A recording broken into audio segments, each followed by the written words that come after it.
Welcome to Classified History, where forgotten wars still breathe beneath the sand, and every silence hides a truth that someone tried to bury. What you're about to hear was never printed in an official report. No medal ceremony, no honor roll, just a night of confusion, betrayal, and fire. February 18th, 1943. Tunisia. The desert was quiet, too quiet. The wind crawled across the dunes like a whisper that didn't want to be heard. In the valley of Kasserine Pass, American troops rested under a cold sky, their radios filled with static, their nerves stretched thin. Somewhere beyond the ridge, the French colonial units held their lines. Moroccans and Algerians who had once fought under Vichy banners now sworn to the Allied cause. But loyalty in North Africa was as fragile as the sand beneath their boots. Then it began. A flash on the ridge. One rifle shot. Then another. The night exploded. Tracer fire cut through the dark like lightning across a storm. Men shouted in 3 languages, English, French, Arabic, and none of it made sense. Commands overlapped, screams drowned orders, and suddenly the air was filled with bullets that didn't seem to care which flag you carried. The Americans thought they were under attack from Germans. They returned fire blindly into the storm. The French, hearing the chaos, believed the Americans had betrayed them. In the confusion, a U.S. artillery crew swung its guns toward the wrong coordinates. The first shell landed on their own allies. The second wiped out an entire trench. The third set the desert on fire. Fuel trucks erupted, painting the horizon in orange and black. Sand turned to smoke. The smell of burning oil mixed with the screams of the wounded. The desert became a furnace of disbelief. Soldiers crawled through the dust, calling for medics who would never come. Radios crackled with ghost voices, distorted, broken, lost in the static. When dawn came, it didn't bring peace, only silence. The battlefield was a ruin of twisted metal craters and bodies wearing 2 different uniforms. No one knew whose bullet had taken whose life. The reports called it a tragic miscommunication under combat conditions. But the survivors had another word: betrayal. Some swore the French guns didn't stop even after the flares went up. Others said they saw men aiming carefully, not blindly, as if they knew exactly what they were doing. Rumors spread through the camp that some colonial troops still held loyalty to Vichy France, that they never accepted American command, that the night of confusion had been more than a mistake. It had been a message. And when the Germans attacked at sunrise, they found the lines already shattered. The Allies had destroyed themselves before the 1st Panzer even arrived. Kasserine Pass would become a scar carved into American memory, a reminder that trust can die faster than a bullet travels. In official history, it was buried under polite words and faded ink. But in the whispers of those who survived, it was called what it truly was: the night the desert turned on its own. Some say that if you stand in that valley today, when the wind picks up and the dusk turns red, you can still hear it, the distant echo of men shouting in 3 languages, each believing the other had betrayed them. Before we begin, tell me, where are you watching from tonight? And if you stood in that valley surrounded by gunfire from your own allies, would you shoot back? Or hold your fire and pray the desert could tell friend from foe? To understand that night, you have to imagine the desert itself. Tunisia, 1943. A place of jagged ridges, cracked earth, and valleys carved by centuries of wind. Kasserine Pass cut through the mountains like a scar, narrow and unforgiving. By day, it shimmered under a cruel sun. By night, it swallowed sound, hiding everything in its folds. American soldiers moved cautiously, rifles in hand, hearts pounding, aware that one misstep could mean death, not from the enemy they could see, but from the one they couldn't. The wind shifted and carried whispers of old grudges. The Americans were new to this land, untested, unprepared for the desert's trickery. They had been told the French were allies sworn to the same cause. But the French lines were patchwork made of soldiers from Algeria, Morocco, some loyal to de Gaulle, others still clinging to Vichy orders. Trust was thin, fragile. Every glance, every shadow felt like a threat. The men joked, lit cigarettes, tried to steady nerves, but the desert was patient, and it remembered everything. As dusk fell, the sun bled behind the ridges. Dust swirled in sheets, mixing with smoke from distant artillery. Radios hissed static and voices colliding in a tangle of language. Orders bounced and vanished. Patrols returned to wrong positions, soldiers got lost, and no one knew who held which line. The Germans moved in the distance like ghosts, patient and unseen. The Americans didn't know it yet, but the real test had already begun. French colonial troops climbed the ridges, cloaks flapping in the wind, rifles ready. Men proud, trained, weary from past conflicts, some with memories of loyalties long dead. Below, the Americans dug in, adjusting scopes, checking ammunition, scanning the horizon. They shared water, cigarettes, whispers of home. The desert remained silent, pretending to sleep, waiting for the storm. Night came abruptly, cold and merciless. Lanterns flickered and were doused to avoid detection. A crimson haze settled over the valley, illuminated by distant artillery flashes. Shadows shifted with the wind. One movement, one misstep, and a bullet could kill a friend. Soldiers felt eyes watching from the dark, yet nothing appeared. Heartbeats echoed louder than distant gunfire. Every breath was a gamble, every decision could be fatal. The first shot broke the silence, sharp and unforgiving. It echoed across the pass. The Americans fired back, thinking they had been attacked by Germans. The French mistook their return fire as betrayal. Chaos erupted. Tracer rounds sliced through the night-red arcs against black sky. Men shouted in English, French, Arabic, none understanding the other. Every flare, every muzzle flash added to confusion. Bullets found bodies indistinguishable in the dust. Artillery units struggled with broken coordinates. The first shell landed on friendly trenches, the next ignited fuel drums. Flames tore through the night, painting men as silhouettes against fire. Soldiers crawled through sand and smoke, screaming, calling for medics who would never reach them. Radios spat static voices, broken and distorted. Panic spread faster than the flames. The valley became a furnace alive with sound and fury. When morning came, the desert seemed calm again, but the aftermath was horrific. Craters destroyed vehicles, bodies in mixed uniforms, silence. Survivors wandered like ghosts, unable to comprehend what had happened. The official reports would call it a tragic miscommunication, but men remembered the betrayal in their ears, in the way shadows moved, in the fear that had taken root in their chests. Rumors spread among the survivors. Some French soldiers allegedly continued firing, even after flares signaled ceasefire. Others whispered of men still loyal to old Vichy, commands, their eyes cold as the sand. The desert, vast and silent, had hidden their intent, letting chaos work. Orders were meaningless. Strategy was gone. Only survival remained. The Germans attacked at sunrise, and the line was already broken. The Americans were disoriented, shaken by a night they could never explain. Rommel's tanks rolled through empty corridors, finding maps, ammunition, and supplies abandoned in the chaos. The battlefield had been undone before the enemy even arrived. The desert had turned on the Allies not by its own hand, but by exploiting the fractures in human trust. Kasserine Pass became a scar etched into American memory, a warning that in war your deadliest enemy may not be across the line. Trust can vanish in the shadow of a ridge. Orders can fail.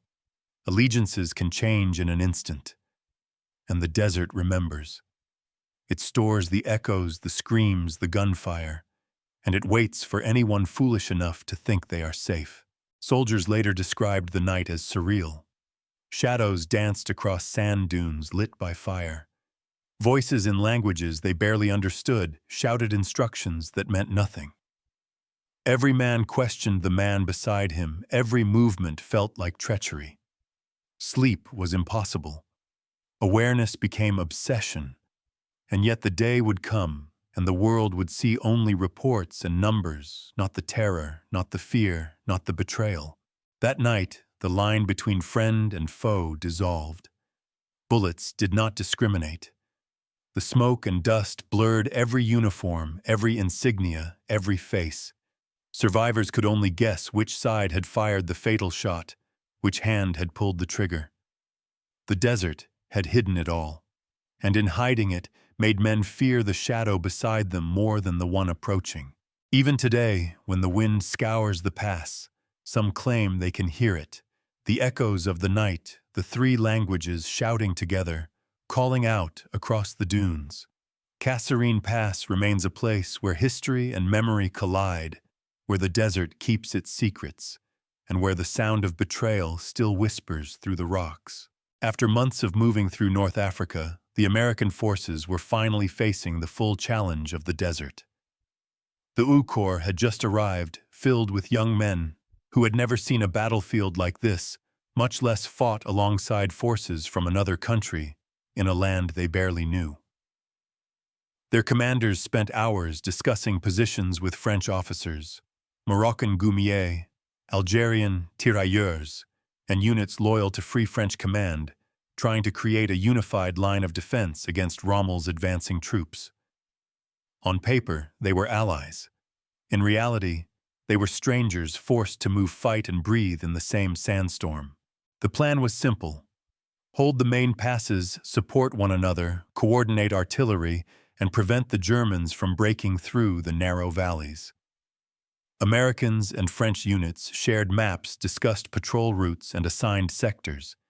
Each officer tried to account for every ridge, every choke point. But the desert was vast, the lines long, and the communication imperfect. Soldiers rehearsed the signals they would use at night, the passwords, the flare codes. Yet all these plans were being prepared for conditions no one could fully anticipate. Men dug trenches, set up machine guns, and watched the horizon. Smoke from distant skirmishes stained the air, the wind carrying the smell of dust and cordite. French troops on the ridges whispered among themselves, exchanging last-minute instructions in a mixture of Arabic and French. American soldiers double-checked their rifles, checked ammunition belts, and tried to convince themselves that they understood the terrain. The desert was quiet, but the quiet itself was unnerving, as if it were holding its breath, waiting to see which side would make the first move. By late evening, both sides had taken up their positions. The Americans were stationed in the lower valleys, their trenches dug hastily but effectively. The French and North African units held the ridges, overseeing the approaches, and prepared to support their allies. On the surface, coordination seemed solid.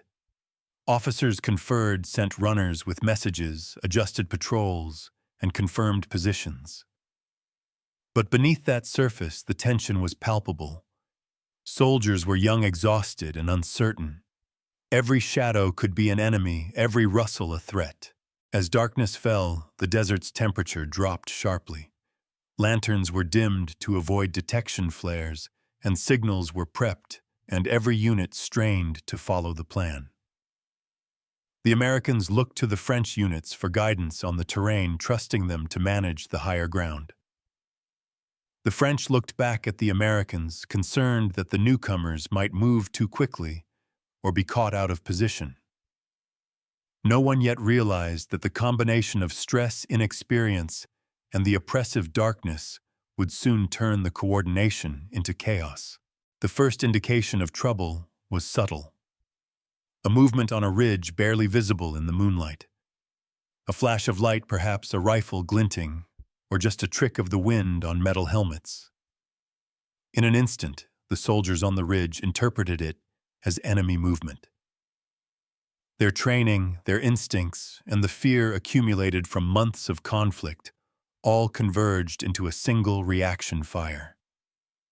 The Americans, seeing muzzle flashes and hearing gunfire from above, returned fire instinctively, believing they were repelling a German attack. Within minutes, confusion spread like wildfire. The coordination painstakingly discussed in daytime meetings collapsed under the weight of real combat stress. Orders overlapped and contradicted one another. Flare signals were misread. The smoke from burning fuel dust whipped by the wind, and the flashes of gunfire obscured identity entirely. Men shouted warnings, tried to identify each other, but the desert swallowed their voices. In that instant, allies became indistinguishable from enemies. Artillery units fired according to prearranged coordinates, but the chaos rendered their calculations unreliable. Shells that were meant to support American troops instead landed dangerously close to friendly positions. Soldiers ducked, scrambled, and returned fire, unsure whether they were shooting at an enemy or a friend. The cacophony was deafening voices in English, French, and Arabic, overlapping screams of pain and alarm, mixing with the crack of rifles and the thunder of distant shells. The night became an orchestra of confusion and fear, conducted by circumstance rather than any one hand. The soldiers' experience was visceral. The desert was no longer a backdrop. It had become an active participant in the battle, amplifying uncertainty. Bullets hissed, dust and smoke blurred vision, and fire from ignited vehicles and supply dumps cast fleeting light across the valley. For the young Americans, it was a nightmare of sound and shadow. They saw the flashes, heard the reports, and tried to process what was happening. Yet every decision was made in fragments of perception, split seconds, and instinctual reaction. Some French units continued to fire, believing the Americans were compromised or mispositioned. Others were paralyzed by uncertainty, hesitant to engage yet fearful of the enemy nearby. Each soldier's perception was colored by exhaustion, unfamiliar terrain, and mistrust. Commands issued in the relative safety of daylight were rendered almost meaningless in the dense night. Trust, the glue that held allies together, was stretched thin and in some places snapped completely. By the time the first signs of daylight appeared, the valley had already been reshaped. Trenches had been hit by friendly fire. Casualties among Americans and their allies mounted the lines fractured. Commanders struggled to regain control, sending messengers who found men either too shaken or already repositioning themselves according to instinct. The Germans, meanwhile, observed the disorder and prepared to exploit it, their attack benefiting from the preceding confusion that had been sown unintentionally by the Allied forces themselves. Survivors recalled the terrifying immediacy of the experience. They wrote in diaries and letters of the flashes on the ridges of the unexpected bullets, from positions they assumed were secure, of the screams of men they had dined with hours before. The night had revealed how fragile coordination could be, even among forces who were officially united under a single command. Each soldier carried memories of fear, misjudgment, and the horrifying realization that survival sometimes depended on ignoring what seemed obvious. The night at Kasserine Pass was not just a battle of armies. It was a test of trust, nerves, and perception. What caused the tragedy was not a single error, but the combination of complex Allied composition, inexperience, and the unpredictable environment. The Americans had relied on their allies' guidance and support, but the immediacy of combat under darkness created split-second decisions that cascaded into catastrophe. The desert and the night amplified every misjudgment, every hesitation, and every instinctive reaction. When dawn finally broke, the battlefield was transformed. Craters overturned vehicles and bodies testified to the chaos that had unfolded. The Americans and their allies regrouped, stunned by the scale of what had occurred. After-action reports would later describe friendly fire and confusion in cautious, measured language, but for the men who had lived through it, The truth was stark, even among allies under the pressure of war, and the cover of night trust could falter, and deadly mistakes could happen in a heartbeat. The night at Kasserine Pass began quietly, almost deceptively. American troops had been stationed along the valley floor, tired but confident rifles cleaned and ready. They had spent the day reviewing maps with French officers, plotting out sectors and coordinating patrols. On the ridges above, Moroccan and Algerian troops of the French colonial forces adjusted their positions, watching over the Americans and the approaches that might be used by Rommel's tanks. Communication was constant, orders were discussed, signals rehearsed, but no one could fully anticipate how darkness and desert conditions would twist perception.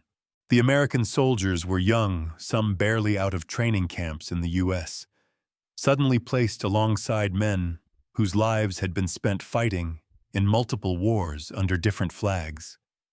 They exchanged polite greetings, attempted to coordinate, and practiced recognition signals. Lanterns glowed faintly in the distance, shadows shifting against rocks and dunes.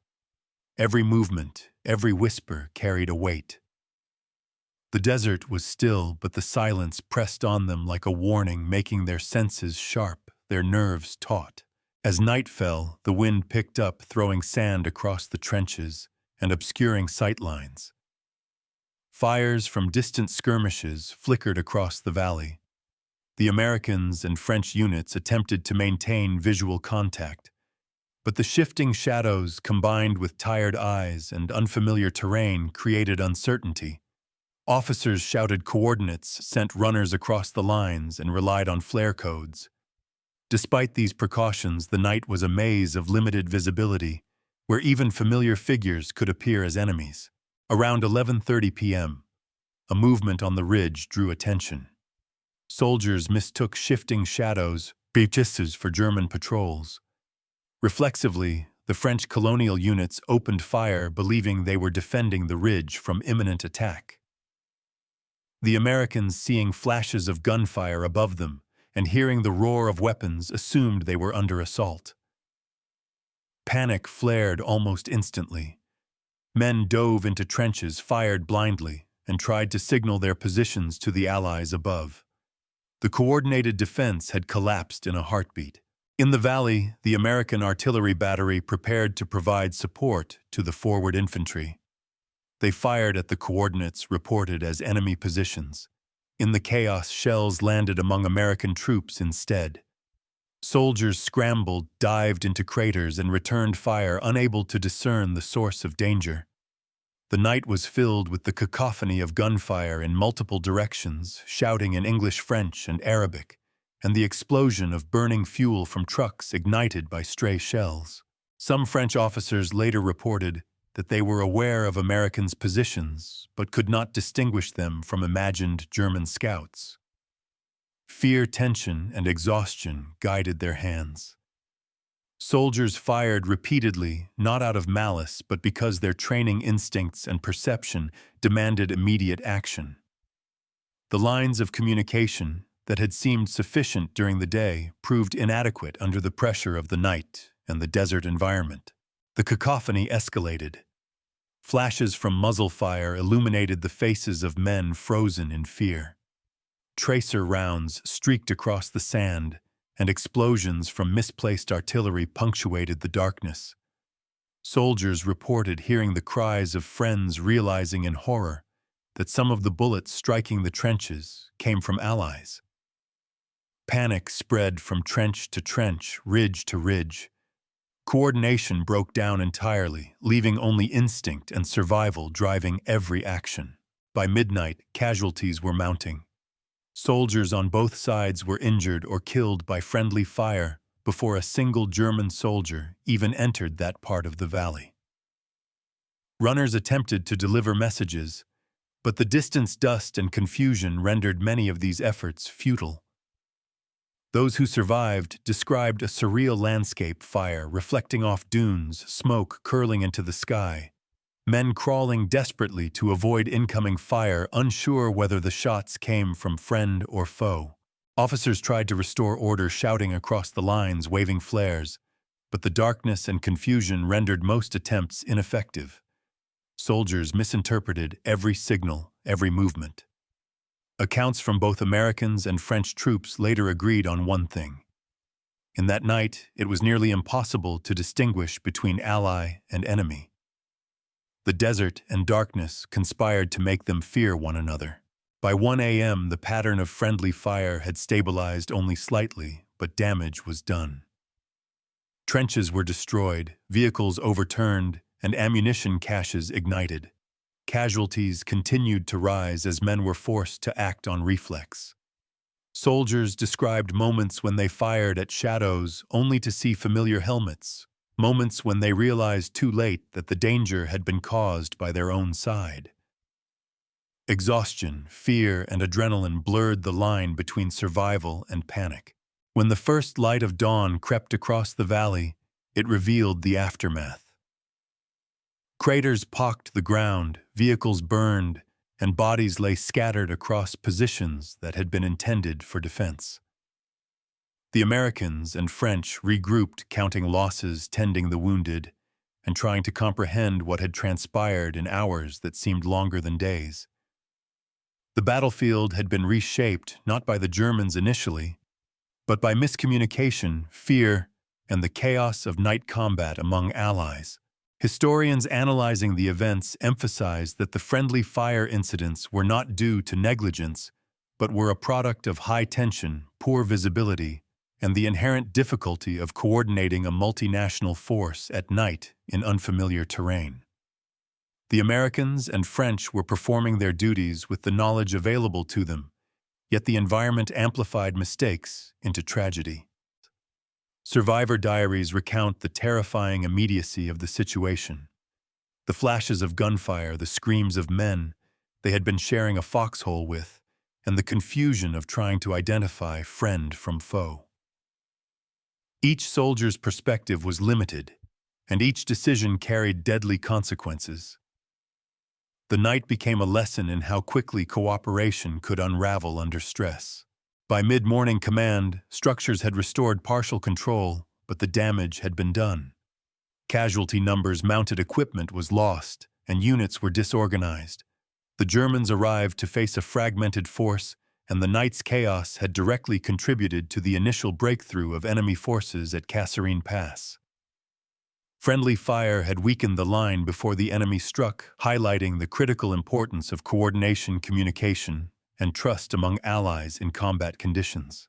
The first light of dawn did little to calm the valley. Smoke still curled from burned trucks, and supply dumps the sand scorched and scarred. American soldiers climbed from trenches, eyes wide, ears ringing from the night's chaos. They counted losses and tried to find the positions of their allies, but the lines were fractured. Confusion reigned even in the clarity of daylight. The men had survived the night, but what remained was a battlefield marked by distrust and fear. Officers called for regrouping, trying to restore order. Maps were spread out, messengers ran between positions, but the damage was already done. Key defensive points had been compromised. Trenches were destroyed or abandoned, and the once coordinated positions of the French colonial units were scattered. The Americans and their allies were no longer operating as a single force. Each unit now had to make decisions independently, often unsure whether the men beside them were friend or foe. In those moments, the realization sank in the night's chaos had not only caused casualties, but had also undermined the line of defense. When German tanks and infantry began their morning advance, they encountered a disorganized and demoralized force. What should have been a strong, unified front was now riddled with gaps and hesitation. The failure to hold positions overnight was not due to cowardice but to the confusion and trauma inflicted by the unexpected friendly fire. Soldiers whispered among themselves, recounting what they had seen in the darkness. One lieutenant described the sight of American men ducking from the muzzle flash of rifles that should have been allies.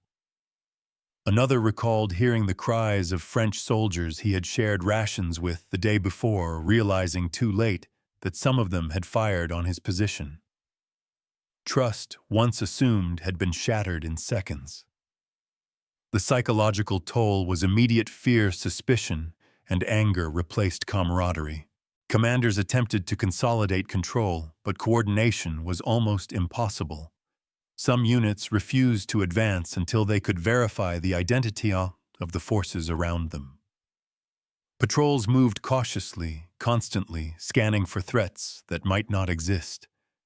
The shared plan, the careful strategies worked out in meetings before the battle had collapsed under the weight of human error and nighttime uncertainty.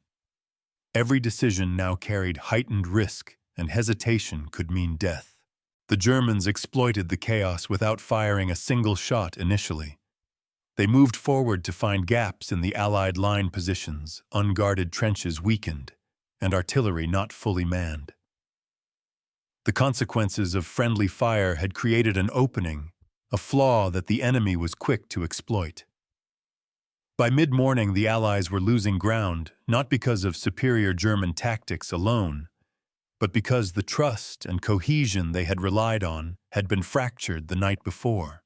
American troops attempted to push back, but the coordination necessary for a counterattack was missing. Miscommunication persisted even in daylight. Soldiers shouted orders across the valley, but the confusion lingered from the night's events. The morale of the men suffered.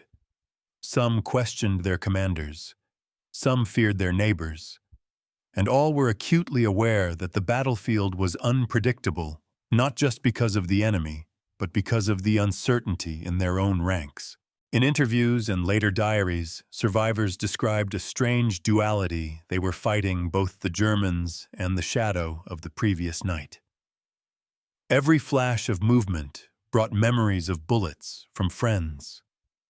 Every shout reminded them of the chaos that had unfolded. The battlefield had become a psychological labyrinth where fear guided actions as much as strategy. Decisions were not made based on orders, but on instinct and past moments of terror. The French colonial units were similarly shaken. Soldiers questioned their own responses, wondering if their shots had caused American casualties, and whether mistakes had created openings the Germans would now exploit. Internal conflict flared silently, anger, guilt, and fear simmered beneath the surface.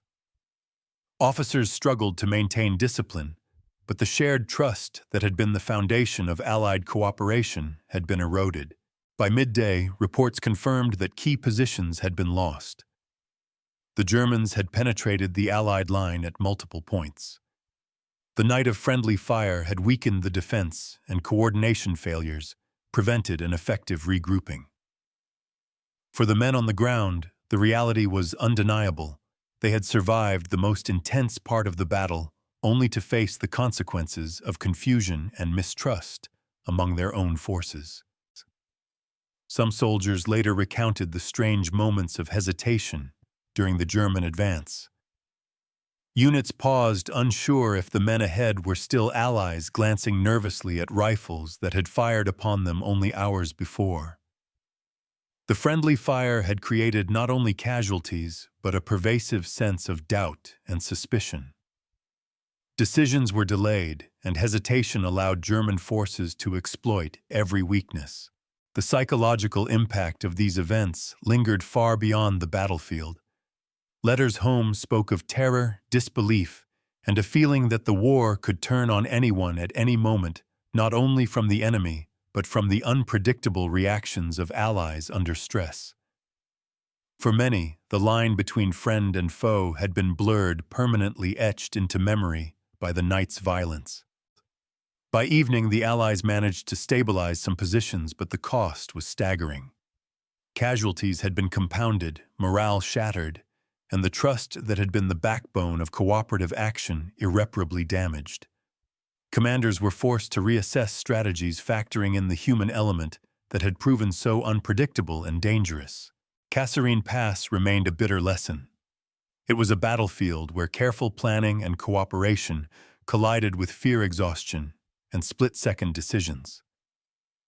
Friendly fire had not only inflicted immediate losses, but had triggered a cascade of tactical failures, allowing the enemy to capitalize on the confusion. For the soldiers who survived, it was a stark reminder in war: the greatest threats can sometimes come from those standing beside you. And so the valley stood quiet once more, scarred and silent under the harsh Tunisian sun. The men counted bodies, tended the wounded, and tried to process the night's events. Trust had been tested, alliances strained, and the consequences of a single night of misjudgment would echo through the campaign for months to come. Kasserine Pass had shown that even within a unified army, chaos could strike from the very hands meant to protect you. When the smoke finally cleared from Kasserine Pass, the defeat was undeniable. The valley that had once been the staging ground for Allied confidence now lay in ruined bodies, unburied trucks burned out, and supply convoys reduced to twisted wreckage. What was left of the American II Corps limped backward, shaken, stunned, and exposed. The Germans had done their part, but the damage had already been sown from within. Rumors began to spread before the guns even fell silent. French colonial officers whispered that the Americans had panicked first, that their retreat had exposed the entire flank. American commanders countered that the French troops had abandoned their posts, leaving the ridges open. Every accusation carried bitterness, and every silence carried guilt. The unity that had barely held through the battle now began to crumble under the weight of defeat. In makeshift camps behind the front, tempers flared. Soldiers who had fought side by side only days before now refused to share food or water.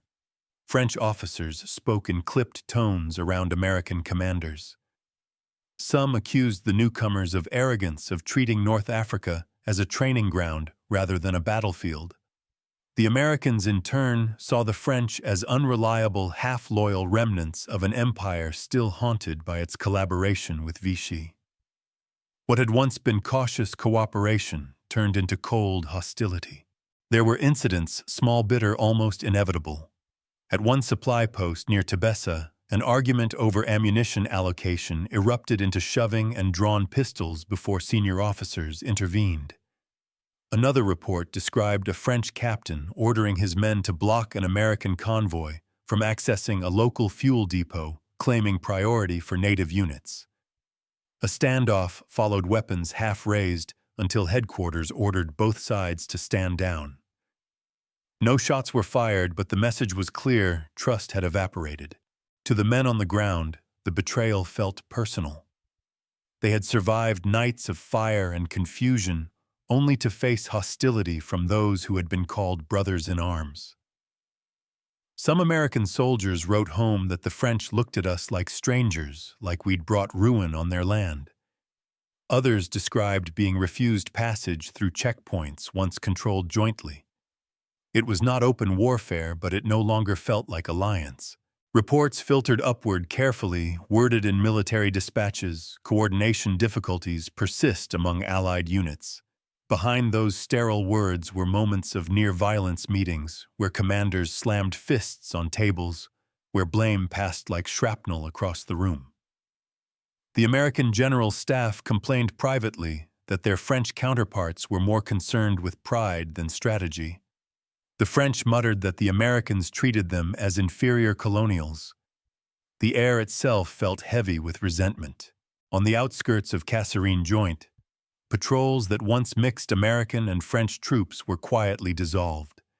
For security reasons, the orders said, but everyone understood the truth. Mistrust had become policy. The lines of cooperation that had been drawn so carefully before the battle were erased in the aftermath. In the weeks that followed, the situation grew darker.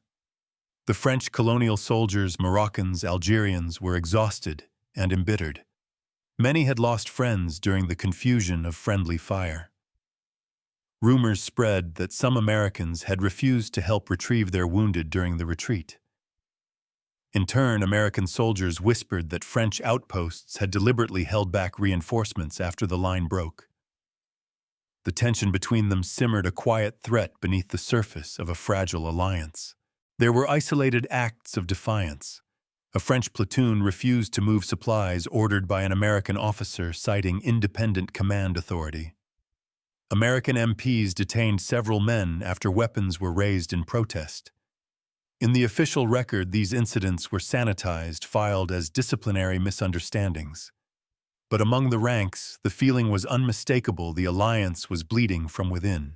Politically higher command scrambled to repair the rift. General Eisenhower's staff issued orders emphasizing respect and cooperation between Allied units. Joint meetings were staged for photographs, smiling officers shaking hands in front of cameras. But beneath those images was a reality that could not be erased by propaganda. The men who had survived Kasserine carried in their minds the memory of being fired upon by their own side. Trust could not be rebuilt overnight. The battlefield itself became a symbol of that fracture. American soldiers began marking their helmets with broader white bands to ensure recognition, an act born from fear rather than pride. The French painted new insignia on vehicles asserting identity as much as allegiance. Patrols kept distance. Words were measured. No one wanted another night like Kasserine, but no one believed it couldn't happen again. In the months that followed, Allied victories in Tunisia would eventually overshadow the failure.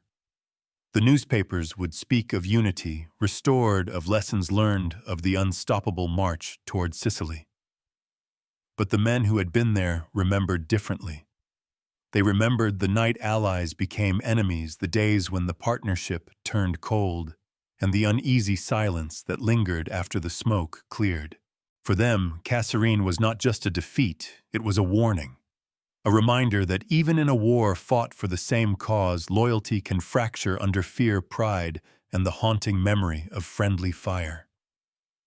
In the desert stillness long after the shooting stopped, those echoes remained. Some said they could still hear it on quiet nights, the ghosts of allies shouting across the valley, still arguing, still firing into the dark. At dawn, the desert was quiet again. The last plumes of smoke faded into the pale light, and the echoes of gunfire dissolved into the wind. What remained were shapes, charred vehicles, torn uniforms, the faint shimmer of heat on twisted metal. The valley looked empty, but it was full of ghosts. Days later, American engineers came back through the pass to collect what they could. Dog tags, rations, letters that would never be sent. They found trenches, scorched black rifles still warm in the sand. Some said it felt like the battle had ended only minutes before, as if the desert itself refused to let it die. Every footprint seemed fresh, every silence alive. In their reports, the officers used clean language: casualties sustained, positions abandoned, situations stabilized. But no paper could capture what it felt like to see your ally's bullet buried in your brother's chest. No paragraph could explain the hesitation that came afterward, the seconds of silence when no one dared to trust the man beside them. The desert sun rose higher, bleaching everything in its light. Men worked in silence, burying comrades and strangers alike. They no longer cared which uniform lay beneath the dust, American khaki or French blue. Death had made all sides equal again. The wind covered the graves quickly, as if protecting secrets that neither command nor conscience could face. As the columns withdrew toward the rear lines, they passed burned-out vehicles, still bearing Allied flags. The fabric fluttered in the breeze, torn, blackened, yet somehow defiant. A few soldiers saluted as they walked past. Others couldn't bring themselves to look. Each one carried the same question in his chest: how could the war for freedom turn so easily into a war between friends? Word of the defeat reached headquarters days later, softened by distance and rank. Maps were redrawn, orders revised, lessons documented. New strategies were drafted as if paperwork could rewrite what had already been written in blood. The official narrative became tidy, a temporary setback. But among the soldiers who had lived it, Kasserine was not a setback. It was a scar. They spoke little about that night afterward. In letters home, they replaced horror with half-truths. We had a hard fight. Some confusion in the dark. We made it through. But the real memories stayed buried like the bodies they couldn't recover. The noise, the smoke, the smell of burning oil. The sight of familiar insignia through the scope of a rifle. It never left them. When the Americans regrouped weeks later for new offensives, the cracks within the alliance were still visible. Smiles in briefings were practiced. Handshakes lingered just a little too long, as if to test whether trust still existed. Some soldiers refused to fight beside the same units again. Others avoided eye contact with men they might have wounded by mistake. The unity that had looked strong from above was fragile beneath the surface, held together by silence, not faith. Years later, those who returned to the valley described it differently. Some said the air felt heavier there, like it remembered too much. Others claimed that at dusk, when the wind came down through the pass, it carried whispers, 3 languages at once, overlapping, impossible to separate. Orders, screams, apologies, all blending into one sound that wasn't quite human anymore. Perhaps that's what history really is, not the battles we win, but the echoes of what we tried to forget. Kasserine became one of those places where memory and myth blur together, a lesson written in dust and silence. The desert keeps its secrets, but it never forgives. And sometimes, if you stand there long enough, you can feel it under your boots, the faint vibration, the pulse of a night that still hasn't ended. The sand may shift, the wind may move on, but what happened here lingers, not in books, not in archives, in the ground itself, because the desert remembers what men want to erase. It remembers the moment when allies became enemies, and it whispers still, a reminder that trust once broken echoes longer than gunfire. This is classified history, and some stories were never meant to rest quietly beneath the sand.